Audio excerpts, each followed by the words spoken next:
Hola, bienvenidos todos. Buenos días, buenos días. Buenos días. También te espero, Sina, aquí te espero cuando acabes. Les voy Hola a Ángel pedir a Cermeño, ¿cómo todos, estás? eh, Gusto la- saludarte, hace mucho que no te veía yo. Mami está abajo de una vez, desayuno y te vienes. Desocupa la cocina.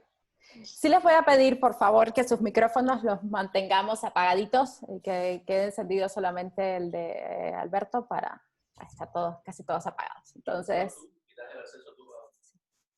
hola, bienvenidos todos. Muchas gracias por acompañarnos otro miércoles en este programa de charlas virtuales que desde hace 8 semanas estamos organizando desde Gobierno y Análisis Político. El objetivo fue pues traer a colación una serie de problemáticas sociales, temas de interés general, que estaban sufriendo modificaciones o que enfrentaban retos importantes a raíz de la declaración de la pandemia del COVID-19 y todos los cambios en las dinámicas, en nuestras dinámicas de vida que ocurrieron a partir del inicio del confinamiento. Entonces empezamos a invitar a expertos, académicos, miembros de organizaciones de la sociedad civil, a hablarnos de temas de interés. Hoy nos acompaña el doctor Alberto Olvera. Alberto, bienvenido. Alberto es Hola. profesor investigador de la Universidad Veracruzana, experto en temas de sociedad civil, participación ciudadana, innovación democrática. Me imagino que muchos de los que están acá en algún momento lo conocen, lo han escuchado o lo han leído. Y el tema a tratar justamente es una de las partes esenciales de lo que hacemos desde Gobierno y Análisis Político, que es justamente analizar un poco cuáles son los retos y los roles de la sociedad civil en los contextos sociopolíticos que estamos viviendo. Entonces, para los que es la primera vez que nos acompañan, la dinámica es una presentación inicial del ponente de unos 30 minutos y luego tendremos espacio para preguntas y respuestas. Les pido, eso sí, por favor, mantener los micrófonos silenciados para evitar interferencias. Y Alberto, muchas gracias por acompañarnos y el escenario, el micrófono y la pantalla es tuya. Muchas gracias, Johanna. Agradezco mucho en primer lugar a Johanna y a Armando Chaguaceda, viejo amigo mío, ambos acompañantes de una parte de la vida en la academia, en la política, tanto local como latinoamericana.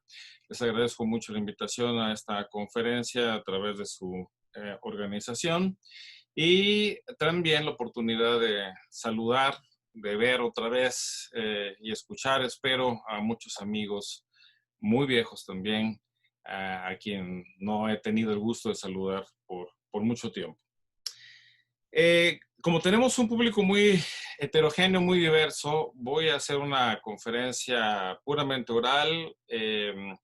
Voy a tratar de hablar en términos más bien simples y llanos, porque es de suyo muy compleja la problemática y es muy difícil que nos pongamos a hacer una discusión teórica, cuando que mi propósito central en este momento es hacer un diagnóstico de la situación en que vivimos y de los retos que enfrenta la sociedad civil en la crisis que nos toca experimentar.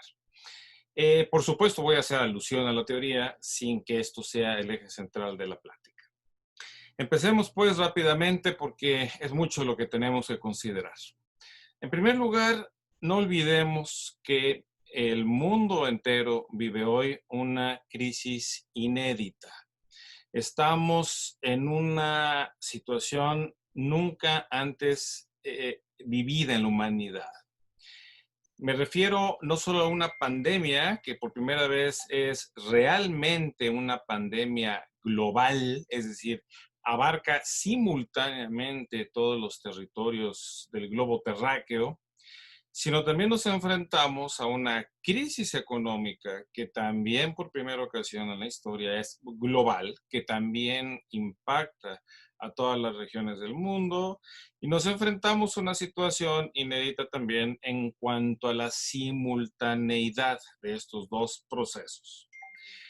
Durante mucho tiempo podemos decir que el mundo experimentó un tipo de crisis u otras. Por ejemplo, la pandemia global que antecede a la que ahora vivimos que fue realmente global y que fue trágica, fue la llamada gripe española, los años 18, 19, 20, hace un siglo precisamente. Se juntó con el fin de la Segunda Guerra Mundial y por tanto se produjo en un contexto sumamente complejo, pero no coincidió con una crisis económica directamente. Esta se produjo, la peor que ha experimentado el mundo antes que la actual, fue en 1929 en adelante, una crisis fuertísima del capitalismo mundial. Pero ahora tenemos juntas las dos crisis. Y la crisis económica, en realidad, es causada en términos inmediatos por la pandemia. La pandemia obliga a detener de manera súbita todas las actividades productivas, comerciales y de servicios. Y esta crisis económica inducida se produce en un contexto en el cual el capitalismo venía creciendo de una manera exponencial a nivel global. De hecho, la década pasada es la única década en la historia del capitalismo en la cual no se experimentó ninguna crisis cíclica. El capitalismo funciona con crisis cíclicas. Es normal para el capitalismo tener crisis de vez en cuando, generalmente crisis cortas y relativamente suaves. Ocasionalmente hay grandes crisis muy fuertes, pero durante la década pasada, paradójicamente, el capitalismo global no experimentó ninguna, lo cual había sido absolutamente excepcional. Estados Unidos creció muchísimo y de hecho a enero de este año 2020 tenía la tasa de desempleo más baja desde la época de posguerra. O sea, veníamos de una época de oro para el capitalismo global. Esto ya anticipaba, por supuesto, una posible crisis del capitalismo, porque el capitalismo no puede vivir sin crisis cíclicas. Hay fenómenos de sobreproducción, de especulación financiera, en fin, hay muchas causas que no vamos a analizar aquí, pero lo cierto es que veníamos de una fase en la cual ya se anticipaba una crisis económica, pero no se había producido aún y ahora se produce como consecuencia de una decisión deliberada y compartida por los gobiernos del mundo como un mecanismo de defensa frente a una pandemia que no se ha podido controlar, que es nueva y que ha conducido entonces a una crisis sanitaria y simultáneamente una crisis económica. Ahora, estas crisis se producen en contextos muy específicos. El tipo de capitalismo exitoso desde el punto de vista de crecimiento económico que se había experimentado la década pasada a nivel global, no en América Latina, en América Latina hemos tenido años bastante malos los últimos, pero a nivel global había un periodo de expansión tremendo. Este tipo de capitalismo se crece bajo las normas del llamado neoliberalismo, política neoliberal. Es decir, bajo condiciones en las cuales los mercados mandan, es decir, los empresarios privados deciden, se integran cadenas productivas a escala global, China se convierte en la gran fábrica del mundo y toda la producción industrial del mundo empieza a depender de China como la gran fábrica de partes o de productos completos. Y esto significa que los países centrales, sobre todo Europa Occidental y parcialmente Estados Unidos, tienden a desindustrializarse y por tanto se produce una nueva división del trabajo a escala internacional. Mucho de la producción industrial se traslada entonces a China y otros países de la región, la India, Vietnam en pequeñas escalas, a México, en el caso de Estados Unidos, donde se desplaza la industria automotriz. Y esto significa que los países centrales tienden entonces a especializarse en la producción de servicios, en tecnología, se convierten en economías crecientemente vinculadas o determinadas por la producción científica y por el desarrollo de servicios tecnológicos. Es una fase de aceleradísimo cambio tecnológico y donde las grandes empresas que ahora dominan la economía mundial son todas ellas empresas tecnológicas. Google, Amazon.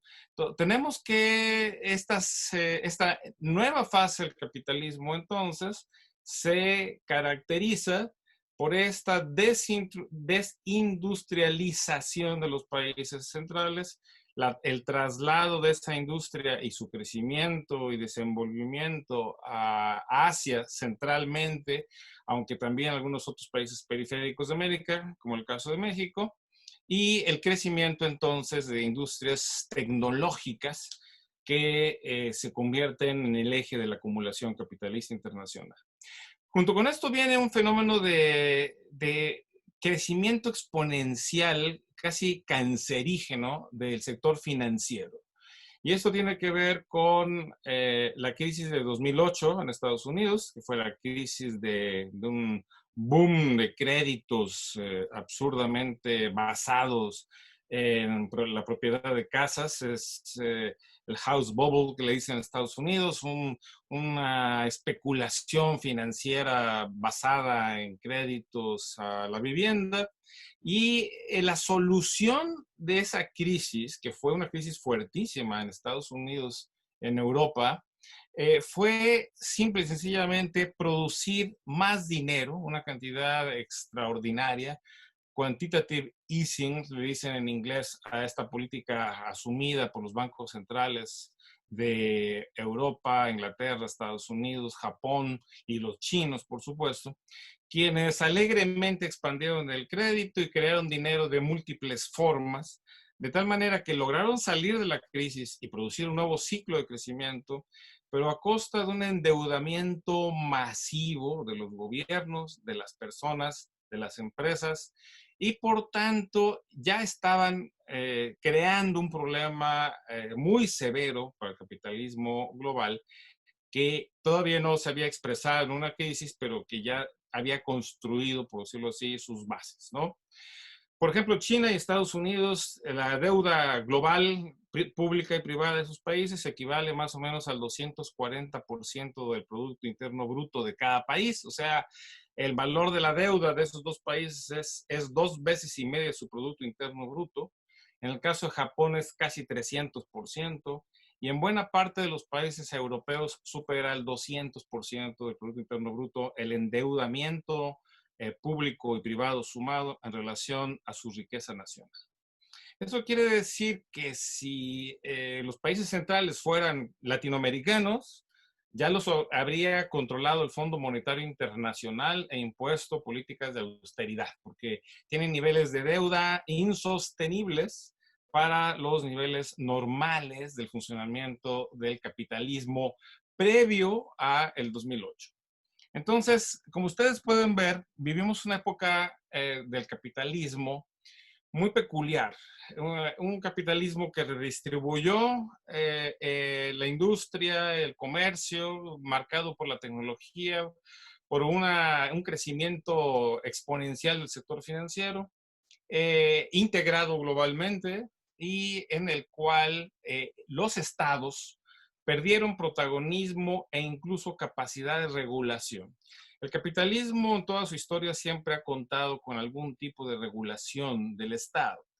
El Estado es esencial para el funcionamiento del capitalismo en todas sus formas, porque lo que hace es establecer formas, maneras a través de las cuales los capitalistas conviven entre sí, que de otra manera estarían destrozándose unos a otros. El capitalismo es competitivo.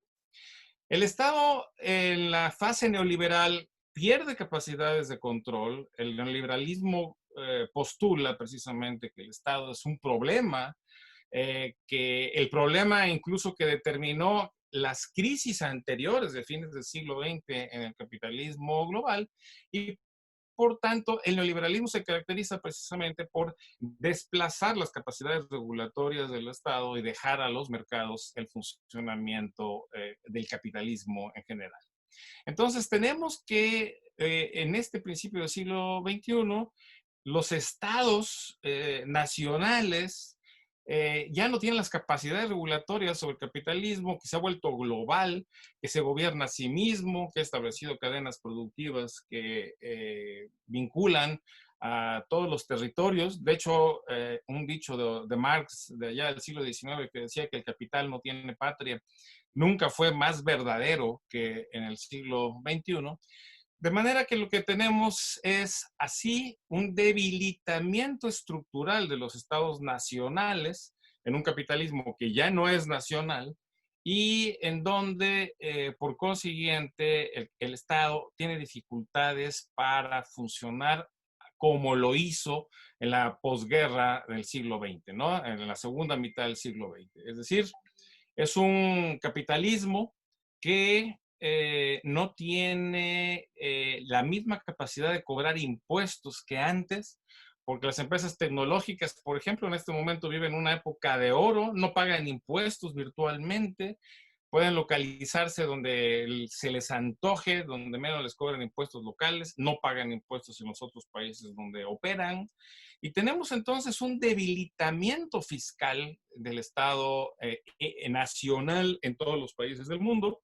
Lo mismo sucede, por ejemplo, el mismo problema se agudiza porque además las poblaciones de los países centrales se han envejecido, tienen cada vez más personas jubiladas, el costo de los servicios de salud, atención y de pago de pensiones se ha vuelto enorme y por tanto los estados, los países nacionales necesitan hoy más recursos que antes para poder sostener a esa población envejecida y ofrecer trabajo a los pocos jóvenes que van creciendo y resulta que carecen de esas capacidades fiscales. La evasión fiscal se convierte también en una cuestión cada vez más compleja, más diversificada, y todo esto conduce a que los estados nacionales se debiliten como estructuras administrativas y políticas. Y precisamente porque se debilitan los estados, los ciudadanos empiezan a molestarse.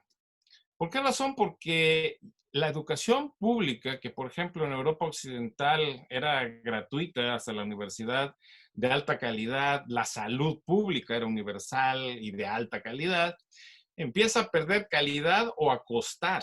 El caso ejemplar, Inglaterra, el país eje del neoliberalismo de fines del siglo XX, la educación pública cuesta, ya no hay nada gratuito, se tiene que pagar parcialmente de la salud pública, empieza a bajar el dinero disponible para la investigación científica, sobre todo en Europa Occidental, en relación al Producto Interno Bruto.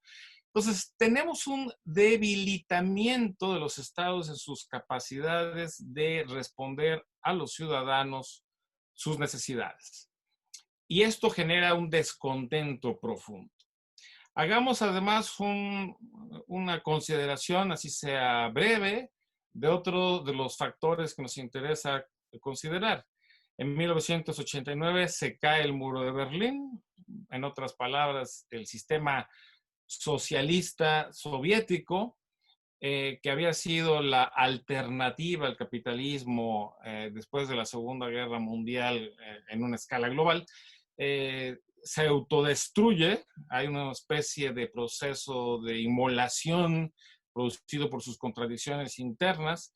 Es un régimen que no puede competir con el capitalismo en términos de innovación, de acumulación y de distribución, y por tanto deja de existir en el horizonte simbólico mundial la idea de que hay un sistema social alternativo al capitalismo que sea viable.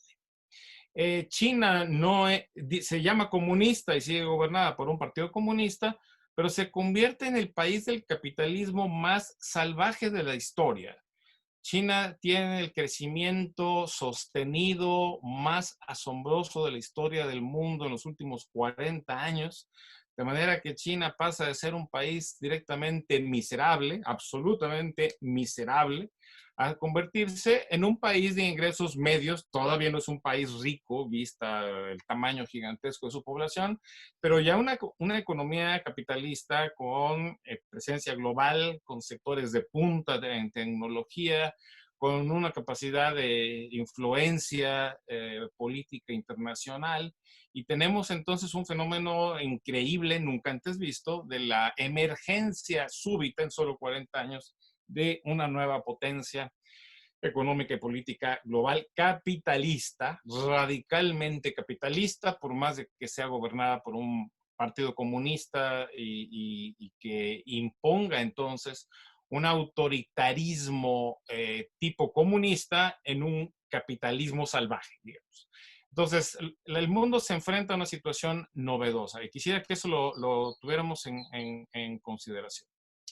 Bueno, todo este cóctel que estoy exponiendo largamente y me interesa mucho que lo entendamos, conduce a un problema político también global por primera vez, que consiste en que en ausencia de un sistema de referencia alterno al capitalismo, que sería el régimen socialista, los partidos de izquierda pierden un poder simbólico importante. No solamente los partidos comunistas que apoyaban a la Unión Soviética y sus demás países satélites, sino incluso los partidos socialdemócratas que de alguna forma se referían o tenían en el sistema soviético una especie de modelo de un estado social total, que nunca lo fue, pero que hipotéticamente lo era.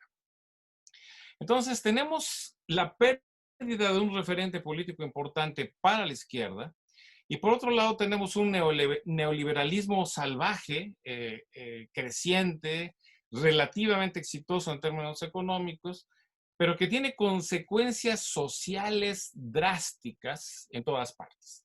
Y las consecuencias sociales drásticas son que el Estado pierde capacidades de entregar bienes públicos de una manera eficaz, la salud, la educación, etcétera, el cuidado de los ancianos. Y por otro lado, ha destruido trabajos históricos que habían constituido clases sociales completas como la clase obrera, ¿no? La tasa de sindicalización en los países centrales cae dramáticamente y la clase obrera empieza a ser cada vez menos un factor de la política que sea determinante. Y por tanto, la política deja de tener sus referentes sociológicos necesarios. En Europa Occidental teníamos una derecha aliada a empresarios y partidos católicos o más cercanos a las iglesias, y por otro lado los partidos de izquierda cercanos a los sindicatos y a la clase obrera, a la clase trabajadora en general. Pero a partir de este éxito del neoliberalismo en destruir el viejo orden social, también se pierden los fundamentos sociales de la estructura de los partidos políticos. La forma de la representación política de Europa Occidental, que era modélica de alguna forma a nivel mundial, deja de existir. En Europa Occidental había una relación muy clara entre la representación social, es decir, de los sindicatos para los trabajadores, de los empresarios en ciertas asociaciones, las iglesias y diversas formas de vinculación de lo social, una sociedad civil, digamos, formada en polos sociales basados en clases y en otras formas de articulación. Ese tipo de sociedad civil deja de existir, se fragmenta, se dispersa, y por tanto el vínculo que esos grupos sociales tenían con los partidos se pierde, y los partidos entonces dejan de tener alguna relación orgánica con la sociedad. Y por tanto tenemos lo que se ha venido a llamar una crisis de representación. Y la crisis de representación, como ustedes verán, no es solamente una crisis de los partidos representando a los ciudadanos, sino es una crisis de los ciudadanos representándose a sí mismos. Es decir, es una crisis de representación política, pero también es una crisis de representación social. Lo social encuentra grandes dificultades para representarse a sí misma en una sociedad cada vez más fragmentada.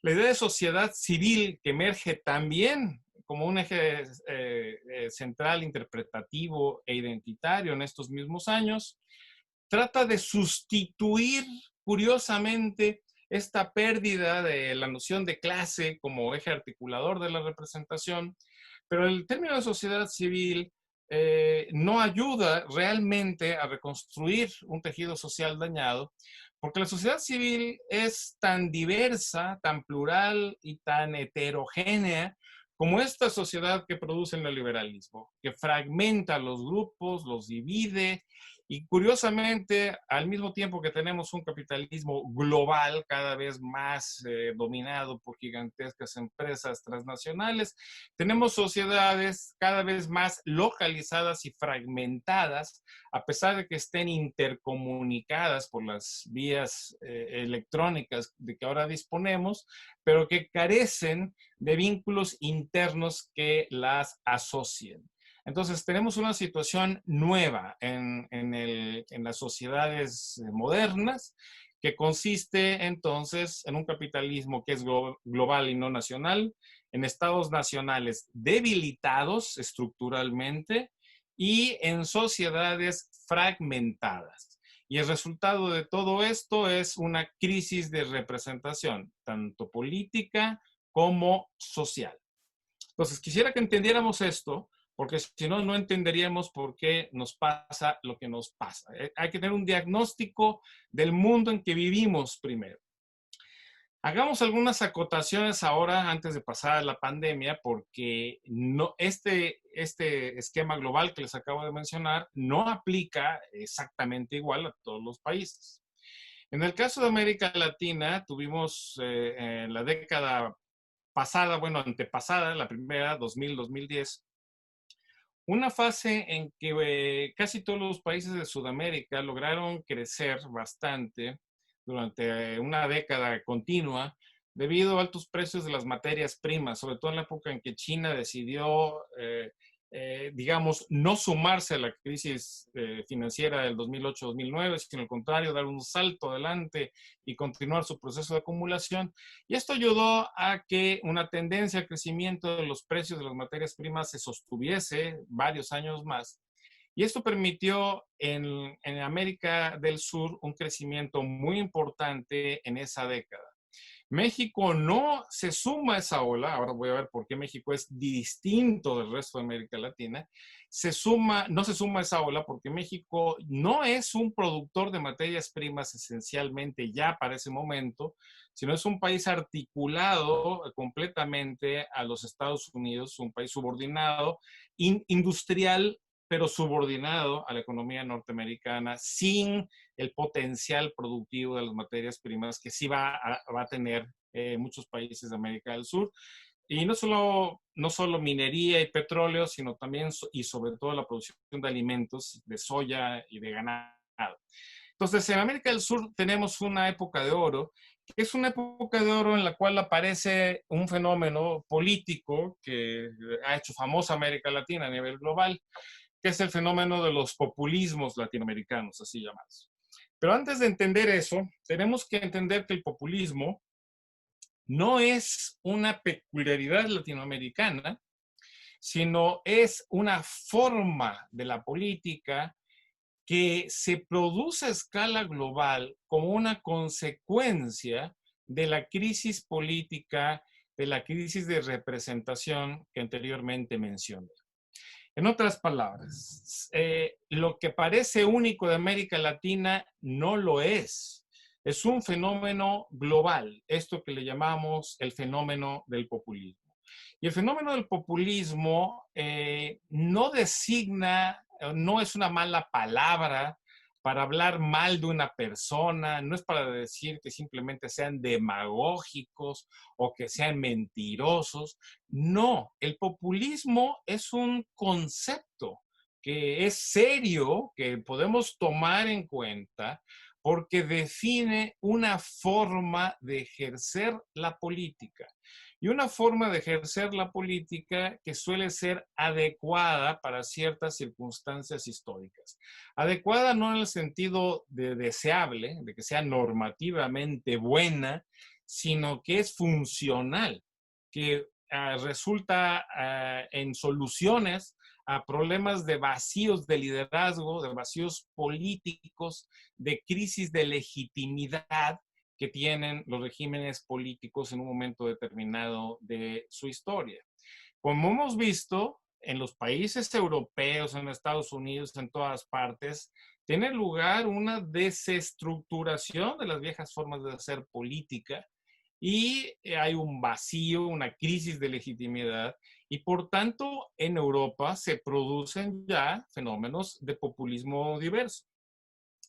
El primer caso tal vez más paradigmático que conocimos fue el de Italia, donde Berlusconi, el primer ministro durante 20 años irregulares, pero que durante 20 años dominó la escena política italiana, era ya clásicamente un dirigente populista, un dirigente de derecha que se monta encima de todos los demás, que funda su partido, que es dueño de una cadena de televisión, y que por consiguiente se coloca arriba de los partidos establecidos y apela directamente a una relación con la ciudadanía no mediada por estructuras políticas o representativas. Es el primer caso, pero de ahí empiezan a surgir muchos otros más en Europa occidental, hasta que se van consolidando varios liderazgos de este mismo género en Europa Oriental y se van generando también en Europa Occidental. Más recientes, sin duda, en Europa Occidental, las salidas populistas, pero últimamente se están produciendo también como una consecuencia, si se quiere tardía, de una crisis política que ya estaba ahí desde hace más de una década, tal vez 2 décadas de gestación. Pero, por ejemplo, un tipo como Boris Johnson, como primer ministro de un país que uno pensaría serio como es Inglaterra, es verdaderamente increíble, ¿no? Es un payaso, pero surge en el medio del vacío político que se ha generado. El caso de Macron en Francia es otra forma que no le podemos llamar un populismo tan descarado, tan cínico como los antes mencionados, pero es una salida que se le llama bonapartista, siguiendo a Marx, en donde un político llega y encuentra la crisis del sistema de partidos, se monta sobre esa situación, se ofrece como el salvador de la patria y muy a la francesa se convierte en una especie como de emperador que crea su propio partido de la nada y tiene una mayoría y se asume como el salvador de la patria, porque y últimamente Macron es el resultado de la destrucción del sistema de los partidos políticos en Francia, que ya venía gestándose 2 décadas atrás, ¿no? Entonces, quiero mencionar esto para que se entienda que es un fenómeno global. El caso de Trump, ni se diga, ya se ha hablado muchas veces. Que Trump sea el presidente de Estados Unidos es casi una aberración histórica, pero es un hecho y eso tiene que ser explicado precisamente en función de la profunda crisis social que vive Estados Unidos. Y fíjense que no tiene que haber una crisis económica para que surja el populismo. Trump surge en medio del gran crecimiento económico, de una fase de gran crecimiento económico, no de crisis. Y surge, ¿por qué? Porque los desplazados del viejo tipo de capitalismo, la vieja clase obrera, las viejas regiones que eran ricas y prósperas en el capitalismo anterior, son las que cobran la factura, digamos, a la vieja clase política que fue incapaz de hacer algo para salvarlas a ellas. En el caso de América Latina, entonces, tenemos una situación diferente. También hay vacíos políticos, crisis de los partidos, pero en América Latina la crisis de representación es casi un modo de vida, digámoslo así. Nosotros nunca tuvimos partidos políticos muy fuertes, muy serios, con la excepción de unos pocos países. Durante muchas décadas, Costa Rica, Uruguay, de una manera un poco distinta, Argentina. Los chilenos que reconstruyeron su sistema de partidos pre-golpe militar, después del golpe militar. Pero de ahí en fuera, lo que tenemos en América Latina es una crisis bastante severa de la vieja forma de articulación partidaria, incluido Venezuela, que también fue un país que tuvo durante muchos años dos partidos políticos centrales que ejercieron hegemonía por un par de décadas, Colombia, que también se repartían ahí el poder en un pacto oligárquico, un par de partidos principales, pero digamos, últimamente teníamos un sistema que nunca fue realmente hegemónico en el sentido fuerte de la palabra, es decir, no un sistema que verdaderamente conectara al sistema político con la sociedad, sino que era más bien un mecanismo de representación de élites regionales, de oligarquías diversas, y no necesariamente una expresión de lo social. La democracia en América Latina, en ese sentido, fue siempre una democracia medio bárbara, una democracia enferma, una democracia incompleta, nunca una democracia funcional, operativa, porque justamente tenía como base una sociedad fracturada ella misma, de origen, por un capitalismo precario, y por otro lado también porque tenía un Estado sumamente frágil desde el punto de vista fiscal. Entonces, con excepciones, insisto, porque hay países que sí lograron tener mayor civilidad relativa y cierta continuidad política, ejemplarmente Uruguay, que es un caso que merece analizarse aparte, pero incluso en Chile se fue perdiendo el orden de los partidos políticos en medio de un aparentemente exitoso Estado neoliberal que a la mera hora resultó en una grave crisis. En Venezuela se cayó el sistema de partidos a fines del siglo XX y eso permitió la emergencia de Chávez y la solución populista en sus primeros años de gobierno. Lo mismo pasó en Bolivia y eso permitió la emergencia de un nuevo partido popular y de un liderazgo carismático y de un régimen también populista, que en el caso de Bolivia, en el caso de Ecuador y en el caso de Venezuela, resultaron llamarse a sí mismos fundacionales, porque en efecto sí crearon regímenes políticos distintos con constituciones nuevas, con instituciones nuevas y sin embargo no con democracias operativas, sino nuevos estados y nuevos regímenes, pero basados fuertemente en un control político populista, más grave o menos grave, más articulado o menos articulado con la sociedad. En ese sentido son fundacionales, como podríamos pensar que como el peronismo histórico fue fundacional del populismo, en el sentido estricto de la palabra, en los lejanos años 40, 50, aquí lo fueron estos tres países en donde sí realmente reconstruyen, e incluso en el caso de Bolivia, crean un Estado nacional por primera vez, ¿no?, en la historia del país. Entonces, y en otros países de América del Sur se habla también de un cierto retorno del populismo, por ejemplo en Argentina, con los Kirchner. El PT de Brasil no se le puede clasificar exactamente de populista, creo que ahí tendríamos un régimen de izquierda en una condición política muy precaria, en donde nunca logra tener una hegemonía política completa, pero todos estos gobiernos logran sumarse o montarse en una ola de mucho dinero derivado de la expansión de las commodities, o sea, de las materias primas, y esto les permite tener lo que se le conoció en la década pasada como una política progresista, ¿no?, en un determinado momento. Bueno, acá en México lo que tuvimos fue una hegemonía neoliberal directamente durante toda la época de la transición a la democracia. Aquí la transición se da por la derecha, gobierna el PAN 2 veces, el PRI 1 vez. Tenemos que desde antes de la transición a la democracia se consolida un proyecto neoliberal y tenemos por consiguiente unos 20 años, 25 años, en donde el país tiene un capitalismo que crece muy poco, pero que se modifica radicalmente en su composición. Se vuelve más industrial, nos vinculamos directamente a la economía norteamericana. La producción de materias primas tiene ciclos y conduce a largo plazo a una disminución, sobre todo el petróleo, que entra en una crisis estructural muy fuerte de unos 7, 8 años de hace 8 años para acá. Y por consiguiente tenemos un neoliberalismo que no fue exitoso en términos de crear una economía capitalista sustentable y que creciera a ritmos altos, sino que tan solo logró un crecimiento magro y en cambio sí tuvo un impacto social terrible.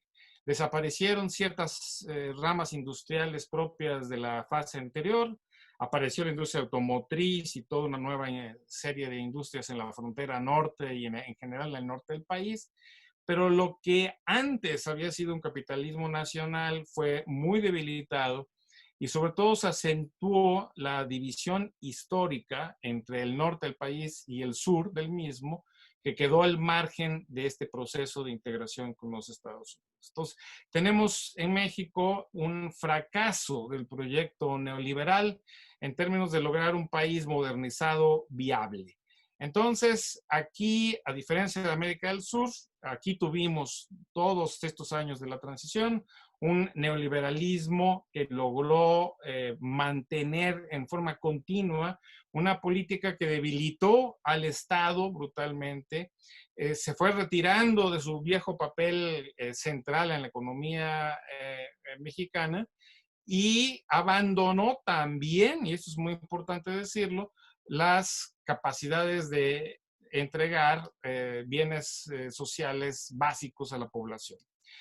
No quiere esto decir que en México haya habido nunca un sistema de salud y de educación que tuviera capacidad de atender a toda la población. De hecho, sí mejoró la capacidad de atención en salud y en educación en México, pero a un nivel bajísimo, verdaderamente muy precario, sobre la base anterior al neoliberalismo de que ya era malísima la atención médica y la atención a la educación. Muchas personas hablan hoy del pasado priista, sobre todo de la época de desarrollo estabilizador, como una época de oro, que qué pena que perdimos. Quisiera recordarles a todos que en la época del desarrollo estabilizador, la atención de educación superior a los mexicanos era de solamente el 9 o el 10% de la demanda efectiva. Es decir, éramos muy pocos los que podíamos llegar a la universidad. Quisiera decirles que el Seguro Social, que fue brillante en algunos años de su historia, atendía únicamente entre el 8 y el 12% de la población, dependiendo de qué año nos fijemos. O sea, teníamos un sistema médico con cierta capacidad de atención para una minoría de la población, que eran los sindicatos corporativos, básicamente, el sector formal de la economía. Un ISSSTE menos brillante, pero que todavía era medio funcional, tan solo para la burocracia federal, pero el resto de la población nunca fue atendida, nunca. Podemos decir que el régimen neoliberal amplió la atención médica considerablemente, pero de una forma totalmente precaria, o sea, con muy pocos recursos, con muy pocas capacidades. También amplió la oferta educativa, sí la amplió notablemente en relación al pasado, también con dificultades, consolidó mucho mejores universidades públicas, pero dejó en el abandono la educación básica en una situación muy, muy, muy precaria, y sobre todo la educación básica del sur del país y de las zonas pobres. Y por otro lado, nunca logró establecer, digamos, un parámetro común de atención en esas dos materias, salud y educación. Bueno, después de esta larguísima introducción, ustedes entenderán que podemos empezar a hablar ahora de lo que nos concierne, ¿no? Lo que tiene que ver con la pandemia. Y quisiera que ustedes entendieran que la pandemia encuentra al mundo en una situación en la cual hay interconexiones globales que hacen que se difunda la pandemia en cuestión de meses, tal vez 3 meses máximo, ya estaba presente en todo el mundo. La rapidez de contagio hace que no haya capacidades previas de respuesta y encuentra a los sistemas de salud de los países centrales, que son los mejores del mundo, en una situación de debilidad relativa debido a las consecuencias del neoliberalismo previo. Esto hace que las respuestas de los países centrales a la pandemia haya sido francamente mala. No logran articular una política común. Europa Occidental es una catástrofe porque a pesar de tener la Unión Europea y uno hubiera esperado una respuesta común, en realidad ahí cada país hizo lo que pudo y quiso, nacionalmente hablando. Se reaparece el Estado Nacional, pero reaparece en un estado de debilidad, en donde no queda claro qué hacer. La respuesta es malísima. Y los países que son gobernados por líderes populistas más descarados, como el caso de Inglaterra o en Europa Oriental, Urbana y demás, tienen una respuesta aún más precaria que sin duda alguna tuvo consecuencias graves en el nivel de salud. Pero lo mismo pasa en el resto del mundo y particularmente en Estados Unidos y en América Latina. Tenemos acá en América Latina la tragedia de Bolsonaro en Brasil, un líder populista que se monta sobre la crisis del sistema político de la democracia brasileña, que siempre fue disfuncional. Ahora aparece este tipo que aprovecha una crisis moral y política colectiva en Brasil y llega un verdadero inepto, un payaso, un protofascista, ¿no? A gobernar un país gigantesco y complejo como lo es Brasil. Y este es el gobernante que le toca enfrentar la pandemia. Imagínense ustedes nada más, el peor presidente que ha tenido Brasil, yo creo, en la historia. Y es la consecuencia, insisto, de este tipo de crisis política previa que le permite a un tipo así llegar. Lo mismo sucede en Estados Unidos con Trump. Trump también no sabe cómo enfrentar la pandemia, la niega, toma una decisión, toma otra, no toma ninguna, en fin. Tenemos una catástrofe. No hay Estado en ese sentido en Estados Unidos y por consiguiente no hay una política pública nacional de combate a la pandemia. Y en el caso de México nos toca algo parecido, ¿no? Igualmente, porque el gobierno de López Obrador también niega en principio la pandemia, tampoco quiere enfrentar sus consecuencias, no sabe qué hacer frente a ello, y esto conduce a que tampoco tengamos una política claramente definida o se define con tardanza, con indecisión, como lo hemos podido constatar todo este tiempo en nuestro país. Estados Unidos, Brasil y México son países muy grandes y son países federales. Y esto hace entonces que los gobernadores de los estados en esos 3 países asuman un protagonismo mayor en el control de la pandemia y que las políticas se diferencien entonces regionalmente, sustituyendo a un ausente gobierno nacional. Y esto es una manera que le conviene a los presidentes populistas porque se quitan de encima, de alguna forma, la responsabilidad política de atender la pandemia. Ahora, observen ustedes lo siguiente. El populismo, decíamos hace un momento, voy a regresar entonces un momento para hablar más de populismo. Ay, Dios, ya llevamos demasiado tiempo aquí. Ya voy a terminar, les prometo. El populismo es una forma de llegar al poder cuando hay grandes vacíos en un momento determinado. Y el populismo lo que ofrece es unificar esa sociedad fragmentada y diversa a través de un mecanismo mágico, que es la unidad a través de un líder político.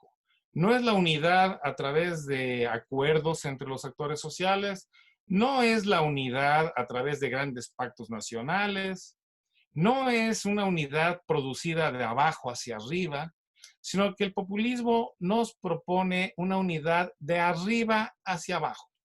La unidad se produce por la identidad entre un líder político y el pueblo. Por eso se le llama populismo. Porque los líderes populistas ofrecen ser ellos el vehículo de representación de lo diverso, de un pueblo abstracto, de un pueblo complejo, y entonces el líder viene a sintetizar, a corporeizar ese pueblo que de otra manera no podría ser unificado. Hay ciertas teorías que analizan esto, bueno, unas teorías parciales, digamos, ¿no? Que pueden explicar los fenómenos culturales, identitarios y hasta psicológicos que conducen a este tipo de procesos, en donde se supone entonces que el líder toma un sector de la población que se convierte en el pueblo y ese sector de la población representa una totalidad abstracta, ¿no? Dependiendo del caso, el pueblo bueno, por ejemplo, del que habla López Obrador, los pobres, se convierten en el pueblo, el único pueblo, y todo lo demás no es pueblo, y por consiguiente el presidente gobierna para un sector de la población que representa una totalidad específica que a su vez se identifica con su liderazgo. Entonces, tenemos que el populismo se caracteriza por la ausencia de mediaciones. No hay mediación entre el líder y base, no hay mediación entre un líder y lo que se llamaría la ciudadanía. Ya no es una ciudadanía, porque no estamos hablando de sujetos con derechos, sino de seguidores, de apoyadores, de entusiastas, no de personas que tengan en sí mismas derechos propios, autónomos de lo que el líder les quiera conceder. Esto es muy importante, fíjense, porque muy pocas veces se entiende. El gran problema de esta identificación entre el pueblo y el líder es que el líder es el que decide y el que concede. No es el pueblo el que exige y logra, sino el líder el que concede. Entonces, por ejemplo, la política social del López Obrador, que es la entrega de diversos tipos de subsidios a los ancianos, a los jóvenes, a los campesinos, es una entrega de tipo paternal, digamos, a poblaciones en riesgo, a poblaciones en precariedad, que es necesario otorgarles, sin duda alguna, pero que no aparece como un derecho. Por más de que López Obrador quiera convertir después en un derecho este tipo de cosas, en la práctica aparecen como concesiones, concesiones desde el poder hacia el pueblo. Es una de las formas en que se materializa este supuesto compromiso entre el líder y el pueblo. Entonces, aquí lo que tenemos es un debilitamiento de la condición ciudadana y un ataque sistemático a la sociedad civil. ¿Por qué? Porque los líderes populistas no dialogan con la ciudadanía, le hablan a la ciudadanía, les recomiendan a la ciudadanía, le indican a la ciudadanía, pero no escuchan a la ciudadanía. En todo caso, escucharán peticiones y algunos reclamos, pero no están en diálogo con ella. Esto significa que no tenemos ciudadanos, sino una especie de masa amorfa, que es una especie de base de apoyo política. Por tanto, la representación política, lo que conocemos como la representación clásica de la democracia, queda en suspensión para ser sustituida por un vínculo corporeizado en el líder. Lo mismo podemos decir de la sociedad civil. La sociedad civil, que generalmente representa a múltiples cuerpos intermedios, distintos organizaciones y asociaciones, sindicatos, empresarios, grupos culturales, organizaciones de la sociedad civil, etcétera, pues estas en el concepto populista no son útiles porque no se someten a esta lógica de lealtad política directa entre una población y el líder. Es por eso también que los líderes populistas, como usted ya lo conocemos, para poder construir el mundo de la política, recurren a un mecanismo muy clásico, que es el de establecer quiénes son los amigos y quiénes los enemigos. La política ya no se convierte en un ejercicio de la representación de lo diverso, sino un ejercicio de designación de quién es el amigo y quién es el enemigo. Y por tanto, este tipo de política no conduce más que a la polarización. Y la polarización es indispensable para el populismo. Los líderes populistas viven de la polarización, necesitan la polarización, porque esa es la forma en que se define lo político. Lo político es quiénes son los amigos y quiénes son los enemigos. Se sustituye así la lógica de la representación, la pluralidad, las instituciones como el Congreso o los congresos estatales, toda la estructura política propia de la democracia resulta una especie de estorbo en una relación directa entre el líder y la masa. Y por tanto hay una denuncia frecuente y constante a toda esa élite política, civil, cultural, mediática, que representa justamente la intermediación, es decir, esos cuerpos que están entre lo social y lo político, y se les denuncia por ser partes de élites que apoyaron anteriormente al neoliberalismo, el viejo régimen, etcétera, y por tanto no aparecen como actores con los cuales dialogar, sino actores que quieren colonizar el espacio de la política. Bueno, el problema de este tipo de concebir la política es que no construye ni ciudadanía ni sociedad civil. Al contrario, destruye los derechos y destruye a la sociedad civil, destruye las intermediaciones. Y por tanto, cuando vienen crisis monumentales, brutales, como la que hoy estamos viviendo, los gobernantes populistas carecen de los instrumentos para enfrentarlas. ¿Por qué razón? Porque las crisis necesitan, un estado operativo y funcional, que los propios líderes populistas se encargan de debilitar y que ya reciben debilitado estructuralmente por los regímenes neoliberales.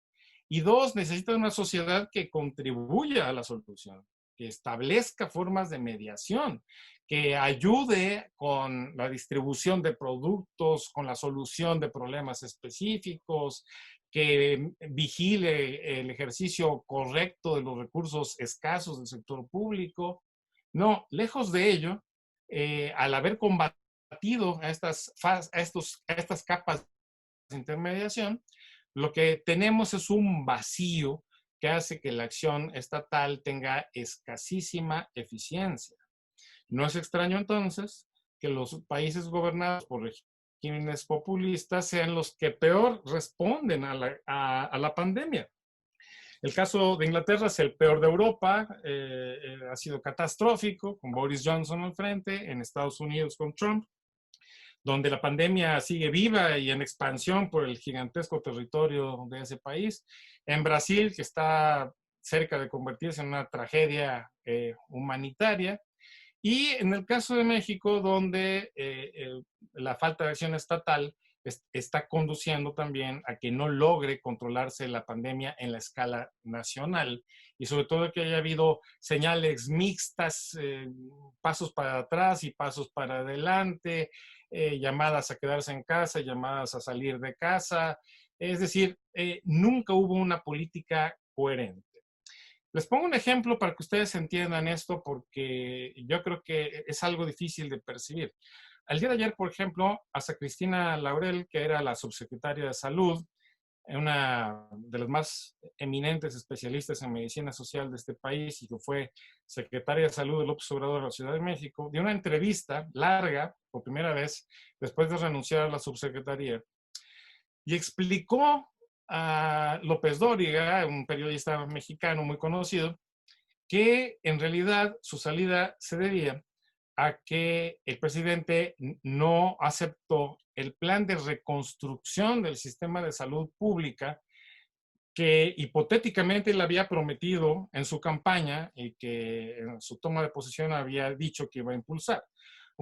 una política de atención universal de salud basada en el territorio, es decir, en los centros de salud locales, que se construiría de abajo hacia arriba, mejorando la salud primaria y orientándose por una medicina preventiva y no curativa. Es decir, no una medicina basada en hospitales y operaciones y demás, sino una medicina que tiene hospitales, pero que se funda en prevenir la difusión de la enfermedad. Esta era la propuesta de Santa Cristina, muy elaborada con un diagnóstico que se hizo a profundidad sobre las condiciones del sistema de salud. Y bueno, finalmente resulta que su propuesta no se implementa, que era la lógica de hacerse. Supongo yo, no lo sé, que porque costaba mucho dinero, sí costaba mucho dinero. México es uno de los países que menos invierte en salud entre los países de nivel de desarrollo similar. Y si los comparamos con la OCDE, invertimos menos de un tercio de lo que invierte cualquier país desarrollado. Tenemos un sistema controlado por mafias sindicales en el Seguro Social, en el ISSSTE, en los sistemas de salud estatales. Lejos de que se contrate a los médicos, enfermeras y trabajadores por méritos, todo depende de sindicatos mafiosos que vienen desde la época priista y en los cuales nadie ha podido controlar. Entonces, tenemos un problema gravísimo de disfuncionalidad, digamos, de un sistema de salud de suyo frágil, débil, falto de financiamiento, y que ahora se suma a un intento primero de control financiero y técnico, recuerdan ustedes la crisis de las medicinas, y luego al rechazo a una reorganización del sistema de salud desde abajo hacia arriba, que era lo que se imponía. Uno podría decir hipotéticamente que si el modelo de Santa Cristina, que era mejorar el sistema primario y preventivo, se hubiese implementado así fuera parcialmente el año pasado, muy probablemente hubiéramos estado en mucho mejores condiciones de atender la pandemia.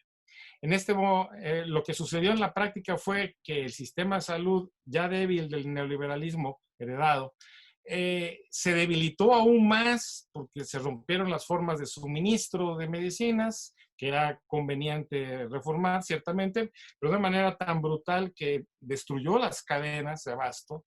Y por otro lado, tampoco se implementó un nuevo sistema. Simplemente, digamos, se quiso poner control sobre el viejo sistema.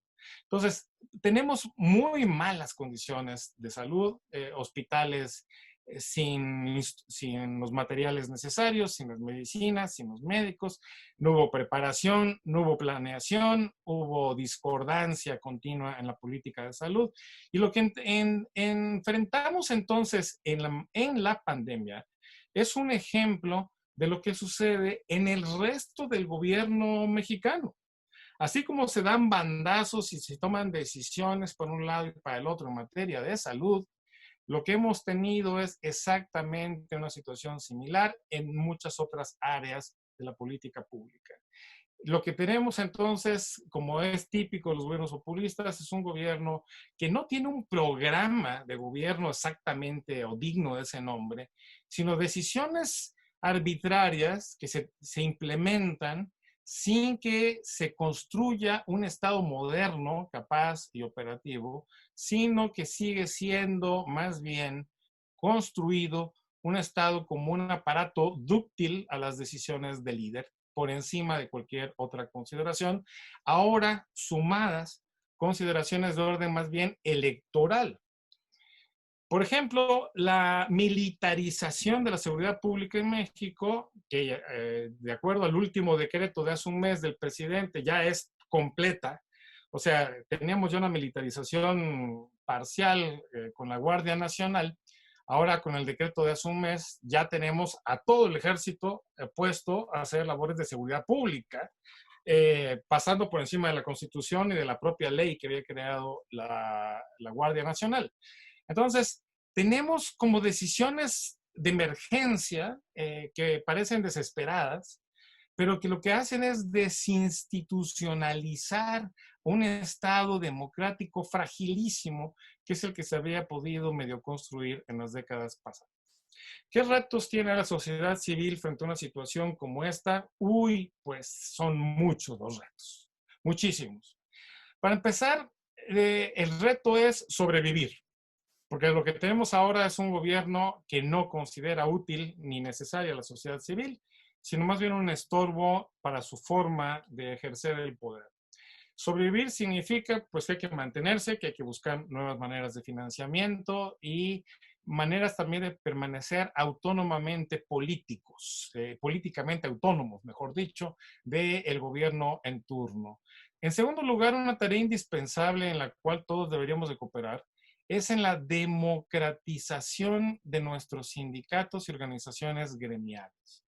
Créanme ustedes que hay muy pocos países del mundo en donde los sindicatos sean tan charros, como les decimos en México, tan antidemocráticos, tan autoritarios, tan corruptos como en México. El sindicalismo no es muy ejemplar en ninguna parte del mundo, pero lo que es México, si algo no ha cambiado del viejo régimen priista en este país, han sido los sindicatos. Los sindicatos son verdaderamente mafias organizadas. El hecho de que no podamos tener sindicatos democráticos y más o menos representativos es una tragedia para este país, que es lo que le permitió al neoliberalismo anterior funcionar con tanta capacidad de imposición y hoy día no nos permite defendernos de lo que pasa. Y finalmente tenemos que entender que hay nuevos actores de la sociedad civil que tienen características totalmente distintas de las del pasado y que son los actores de cambio más importantes en esta fase, particularmente el movimiento feminista, el movimiento estudiantil y el movimiento de los familiares, de los colectivos de familiares de víctimas de desaparición forzada. Esos tres movimientos tienen una característica muy peculiar.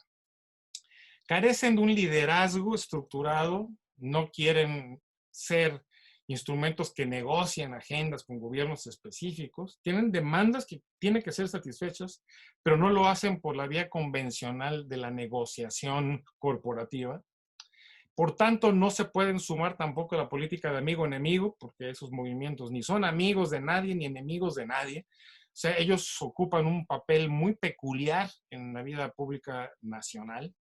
Y al contrario, sí están exigiendo derechos y construyendo ciudadanía. Me parece muy importante por eso, sobre todo en este momento crítico del país, el movimiento de los familiares de desaparición forzada. ¿Por qué razón? Porque ellos vienen desde 10 años atrás luchando por que se haga justicia y reparación. El gobierno actual les prometió justicia y reparación, no les puede cumplir. ¿Por qué razón? Porque cumplir esa elemental demanda exige tener un Estado funcional, un Estado de derecho, reformar policías, reformar procuradurías de justicia y poderes judiciales. Y el gobierno populista no se interesa por esas cosas. La justicia es una justicia sustantiva, distributiva, ayudar a los pobres, eso es justicia. Lo que tiene que ver con los procedimientos legales de justicia en términos de atender derechos, no tiene un lugar central en ese proyecto. Y eso conduce entonces a que se pierdan o se demuestre, mejor dicho, cómo este tipo de regímenes no construyen ciudadanía, sino que tratan de montarse sobre una estructura estatal y utilizarla para otros fines. No quiero aburrirlos más, tenemos demasiado tiempo hablando. Vean ustedes entonces que tenemos una situación paradójica en términos de sociedad civil. El reto de democratizar lo que existe como organismos gremiales representativos, los sindicatos universitarios, por ejemplo, en general son terribles. Nosotros somos culpables de que nuestros sindicatos sean tan malos, digamos, ¿no? En nuestras propias universidades. Tenemos mafias en Pemex, en la Comisión Federal de Electricidad, en todos los sindicatos del sector público, son mafias, ¿no? Directamente. Los organismos empresariales también son muy poco democráticos y tenemos la necesidad entonces de trabajar dentro de la sociedad civil para democratizarla. Por otro lado, tenemos la necesidad de apoyar al alcance que tengamos aquellos movimientos que se sitúan al margen de la lógica amigo-enemigo, como es el caso de los colectivos desaparecidos, como el caso del movimiento feminista que plantea demandas esenciales para el combate de la estructura patriarcal del Estado ante un presidente patriarcal ultraconservador, ¿no?, como el que tenemos en este momento. Y por otro lado, un movimiento juvenil que no ha logrado establecer claramente sus demandas, pero que hoy se va a enfrentar a la terrible realidad del desempleo estructural de jóvenes por una década, sin oportunidades ni de estudio ni de trabajo, y que va a expresarse de maneras muy diversas. Entonces, en ese territorio vamos a tener que movernos en los próximos años. Bueno, muchas gracias y tal vez podamos aclarar algo de esta confusa plática a través de las preguntas. Gracias por su atención. Muchísimas gracias, Alberto. Y sí, adelante, utilizando ya sea el chat o a través de levantar la mano. Estamos abiertos a preguntas y respuestas. Por acá en lo que... Sí, buenos días. Isis. Sí, buenos días, Adelante. doctor. Excelente conferencia, lo felicito y tengo una duda. No estoy muy, digamos, empapada de lo que va a suceder en la reforma electoral cuando los partidos se unan, digamos, en contra de, bueno, en contra, por así decirlo, de López Obrador. ¿Qué nos espera en lo electoral en las siguientes elecciones? ¿Usted cómo ve el panorama? Gracias. Gracias. Eduardo Brenes, por favor. Sí, muy buenas tardes. Muchas gracias acá desde Costa Rica. Quería hacer una pregunta con respecto a una situación, digamos, que estamos viviendo acá en nuestro país relacionada con la capacidad de la sociedad civil para manifestarse en tiempos de restricción de las libertades. ¿Cómo ve usted a la sociedad civil en estos momentos, en este marco de restricciones de las libertades obvias por cuestiones sanitarias con un panorama en el cual no vemos claramente que esto se vaya a resolver pronto, sino que vamos a estar por un lapso de un año, tal vez más, en confinamientos y desconfinamientos? ¿Cómo va a afectar a la sociedad civil para su manifestación? Gracias, Eduardo. Carlos Peralta, por acá también tengo tu mano levantada. Hola, buenas tardes ya. Alberto, un saludo desde acá, desde Guadalajara. Sí, acabamos de terminar aquí por parte del Consejo de Fomento de Organizaciones de la Sociedad Civil del Estado de Jalisco, un sondeo entre organizaciones donde participaron 109, 110 organizaciones. Y obviamente en relación al COVID, lo que dicen es que les ha pegado porque han perdido voluntarios y pues muchas de ellas, prácticamente el 60%, consideran que va a ser difícil que sobrevivan después del COVID por falta de recursos y por falta de X situaciones, ¿no? Entonces nos encontramos ante un problema pues todavía más grave, porque hay un gobierno federal poco apoyador de las organizaciones de la sociedad civil. Nos encontramos con esta situación del COVID que les está pegando directamente y bueno, sí creo que un gran reto es la sobrevivencia, pero obviamente necesitamos buscar nuevas formas de articulación y de solidaridad entre las propias organizaciones. Me gustaría conocer tu opinión, Alberto. Gracias. Gracias, Alberto. ¿Estás bien así? ¿Todavía tenemos o recojo un par más? Un par más, por favor. Por favor, sí. Adelante, ingeniero Lenin, que tenía la mano levantada.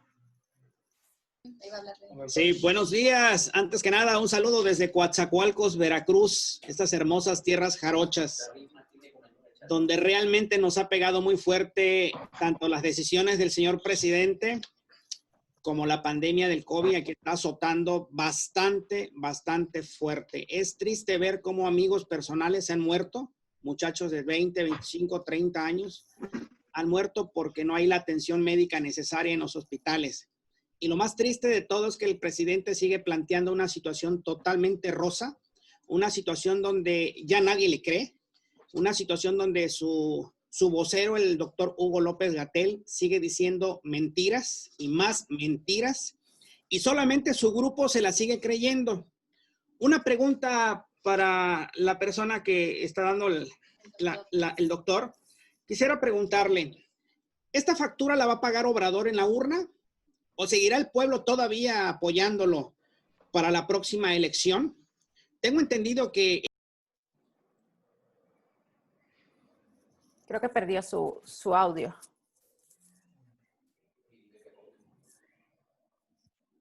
Creo que perdió su audio. Sí, si puede ir cortando la pregunta muy puntual, por favor.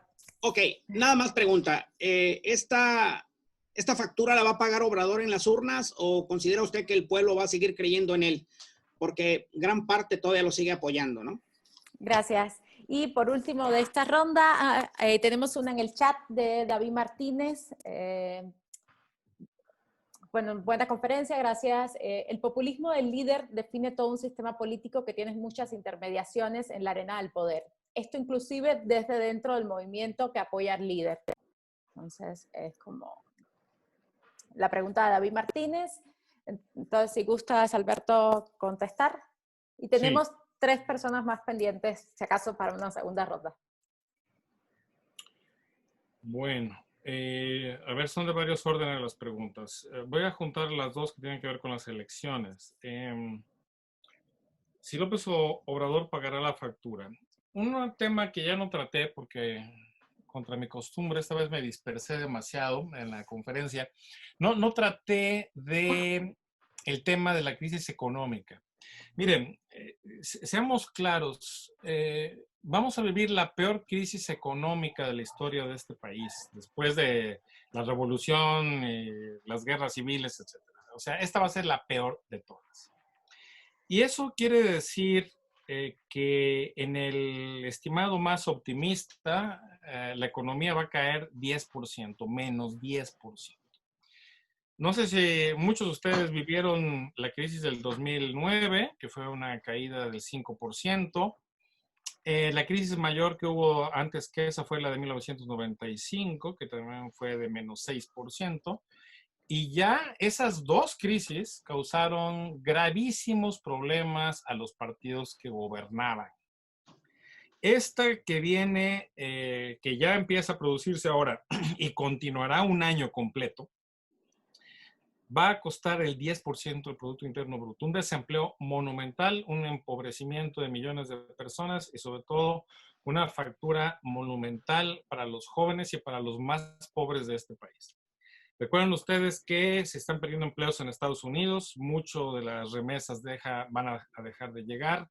Vamos a tener una situación muy, muy complicada económicamente por mucho tiempo y no va a haber tiempo de revertirla antes de las elecciones. Es decir, posiblemente dejemos de caer, pero no necesariamente eso significa que haya una recuperación. Lógicamente, las consecuencias sociales van a ser terribles y más aún porque México es el único país medianamente civilizado que no estableció una política anticíclica, ¿no?, para combatir la crisis. Y López Obrador justificó el no tener una política anticíclica diciendo que no quería endeudar al país.